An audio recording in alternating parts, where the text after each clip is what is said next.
अभी तो ये लड़ाई है। आप सबको इसी जगह लोकसभा चुनाव से पहले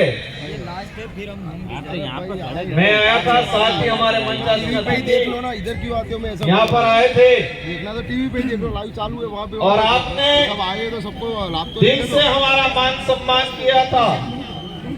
अब यहाँ बैठ जाओ ना यार। दिल से आपने हमको स्वीकार किया था और दिल से आपने हमको आश्वस्त किया था कि भागीदार वालों टावर पाड़ी ना कंगाए। और इसी दिन कुछ साथियों ने कहा था अगर बागीदोड़ा वालों टावर अगर पाड़ी ना कंगा तो लापी खवड़ा भी पड़े की तो आज आप सबकी रात दिन से मेहनत की वजह से, भाई शांति से भेजो भेजो पेमेंट भेजो। आज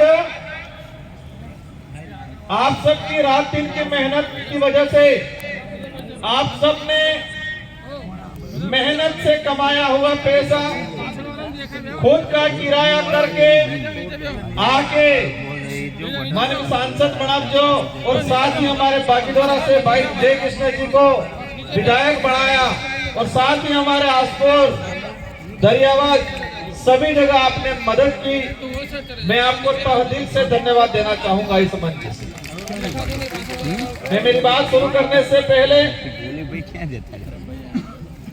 हम बैठे बैठे चर्चा कर रहे थे, ये जो हो रहा है, ये जो कारवां बढ़ रहा है, वो मेरे अकेले यहाँ हम बैठे हुए उनकी वजह से नहीं, ये हमारे पुरखों की ताकत है, ऐसा लग रहा है। उस ताकत की वजह से ये कारवां बढ़ रहा है। हम एक माध्यम है, सिर्फ हम एक माध्यम है। ये पुरखों का जो अधूरा सपना था, उस सपने को साकार करने के लिए कारवां बढ़ रहा है। मैं मंच पे विराजमान हमारे सम्मानित समस्त मंचासीन अतिथि, और साथ ही मैं क्षमा चाहूंगा, हमारे 2 से 4 वक्ता बोलना बाकी रह गए हैं। एक रमेश जी कई भजन गाऊ है ना, हमारा बागीदोरा वाला भाई भी भजन गाऊ है, तो मुंह बोलना बाद ही बेगड़ा भजन कहेगा और भजन हाथे सापड़े कार्यक्रम का समापन करेंगे। तो मैं पहले कही दी कोने नाराज होने की, बाकी बहुत सारे साथी जो बोलना चाह रहे थे लेकिन अपनी परमिशन का ठीक से समय है, उस वजह से नहीं बोल पाए। अब मैं बात शुरू करूंगा। गुजरात के अंदर हमारे पुरखे, हमारे बाप दादा और आज हमारी पीढ़ी भी अपना जीवन यापन करने के लिए आपने सोरो बनाबा बल्ले, गैर गुजारो सलब्बा बल्ले, गुजरात मजदूरी बल्ले पहले भी अफजा आज भी आ रहे। ये मंच पे बैठे हुए इसमें आधे साथी हो सकते हैं, और मैंने भी गुजरात में जब आए थे, जब स्कूल में पढ़ते थे, छुट्टी पड़ती बारे कई जना महंगा छुट्टी पड़ती એટલે વિચાર થતો કે આપણે પાછું એડમિશન થાય એની વ્યવસ્થા કરી આવવાનું થતો। तो मैं भी आवेलो हूं गुजरात में, मैं भी मजदूरी की दी है, आपके जैसे ही मैंने भी मजदूरी की है। इसलिए यहाँ पर रहने वाले भाइयों का दर्द क्या होता है वो मुझे और इस मंच पे बैठे हुए कई साथियों को पता है। हम एक खानदान में राजनीतिक रहे कि नेतान सोरो नेता, नेतान सोरो नेता, एक कई पैसे वाला नहीं ये नेता बने। हम बिल्कुल कमजोर आम परिवार, गरीब परिवार से उठे हुए लोग हैं, और वो आप जैसे लोगों की ताकत की वजह से उठे हैं। इसलिए हमको पता है कि आपका दर्द क्या है। इसीलिए मैंने उस समय कहा था, और साथ ही हमारे साथियों ने कहा था कि गुजरात में हमारे कोई भी आदमी मजदूरी करें कि बिल्डिंग थकी पड़ी जाए, कि एक्सीडेंट थाई जाए, कोने ठेकेदार पैसा नहीं आले, कई समस्या आवे तो केजू तो एक ऑफिस खोलो। तो आज वो सपना पूरा हुआ है, और आज बिल प्रदेश मजदूर संघ की ऑफिस अपने अहमदाबाद में खुला दी है, उद्घाटन करके आए हैं हम लोग। और हम यहाँ पर व्यवस्था बनाएंगे, यहाँ पर आदमी रहेंगे 1-2, आपकी हर समस्या को सुनेंगे और पूरी कोशिश करेंगे आने समस्या नो समाधान करवाना। हम ये चाहते हैं कि हमारा भाई मजदूरी कर रहा है, नो डाउट, कोई दिक्कत नहीं, लेकिन उसको सम्मान मिलना चाहिए, उसको मेहनत की उसका पैसा मिलना चाहिए। ये लड़ाई लड़ना चाह रहे हैं हम। देखा है हमने कई इलाके में, गुजरात में हमारा आदमी मजदूरी करे लेकिन इन्हें सम्मान भी नहीं मिले, इन्हें स्वाभिमान में ठेस पहुंचाड़ी जाए। कई पैसे वाला एवं रही जी हमारा आदमी जी मजदूरी करे, इन्हें स्वाभिमान में ठेस पहुंचाड़ी, कई बार अत्याचार भी करे, कई बार आदमी ठगाई भी जाए।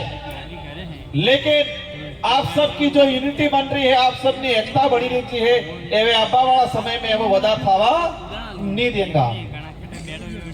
मैं इस मंच से इस कार्यक्रम को सफल बनाने वाली जो आयोजन कमेटी है और साथ ही यहाँ पर बहुत सारे ऐसे साथी बैठे जो नीचे पीछे बैठे होंगे, कोई लास्ट में लाइन में खड़ा है, लेकिन गुजरात में कहीं पर भी कोई आपत्ति आती है तो इसमें से कुछ साथी ऐसे हैं, मेरी जानकारी में है, आधी रात को जाके खड़ा रहते हैं, वो सच्चा समाज सेवी है मेरे लिए।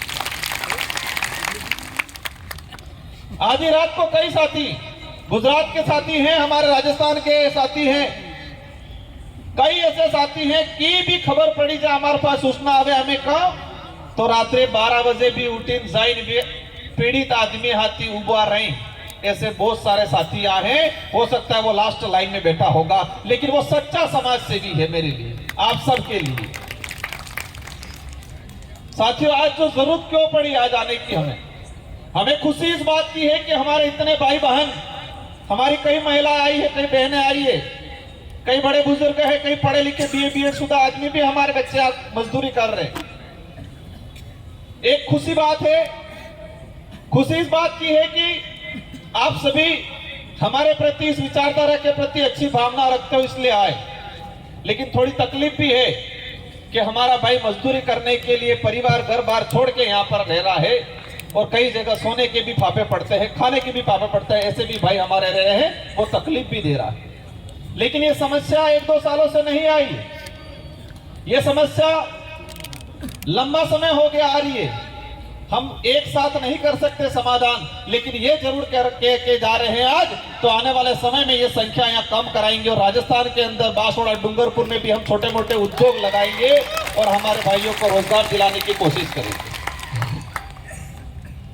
हम आपके लिए क्या करेंगे इस पे मैं कहना चाहूंगा। ये जितने हमारे जो विधायक बैठे हैं और विधायक प्रत्याशी हैं, हम सब मिलके, बात आई थी रोजगार गारंटी की। कुछ लोग कहते हैं क्षेत्रीय पार्टियां क्या करती है, अगर क्षेत्रीय पार्टियां नहीं होती तो रोजगार गारंटी अधिनियम भी यूपीए सरकार लागू नहीं करती। यूपीए सरकार लागू की, नॉर्थ ईस्ट की और साउथ की क्षेत्रीय पार्टी आई, उस समय मनमोहन जी की सरकार बनी, 18 पार्टियों ने मिलकर बनाई और नानी पार्टी जी ने के जुग देश के अंदर रोजगार ने गारंटी ने कानून आपू जुजे देश में जटले भी कानून आपसे अपने कोने कहीं 2 रुपये किलो गवालन कहीं, लेकिन ये योजना भी आई क्षेत्रीय पार्टियों की वजह से आई। जितने भी अच्छे कानून आए इस देश के अंदर वो सारे के सारे यूपीए सरकार में, और यूपीए सरकार के अंदर भी जो क्षेत्रीय पार्टियां थी उन पार्टियों की वजह से कानून